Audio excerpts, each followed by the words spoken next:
बातमी येते मनसेविषयी। मनसेनं विधानसभा निवडणुकीची जोरदार तयारी सुरू केलेली आहे। विधानसभा निवडणुकीच्या पार्श्वभूमीवर आज बैठकीचं आयोजन करण्यात आलेलं आहे। या बैठकीमध्ये 225 मतदारसंघात पक्षाचे निरीक्षक नेमण्यात येणार आहे। त्यांच्याकडून या मतदारसंघांची जबाबदारी सुद्धा असल्याचं समजतंय।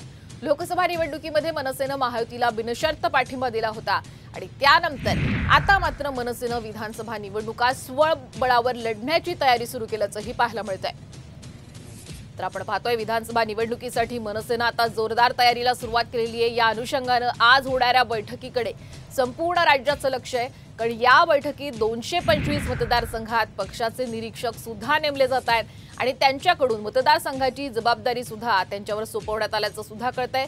त्यामुळे लोकसभा निवडणुकीत तर मनसेनं महायुतीला बिनशर्त पाठिंबा दिला, आता मात्र विधानसभा निवडणुकीत मनसे स्वबळावर लढण्याची सध्या शक्यता वर्तवली जाते आणि त्या पद्धतीने मनसेकडनं तयारीलाही सुरुवात झालेली आहे।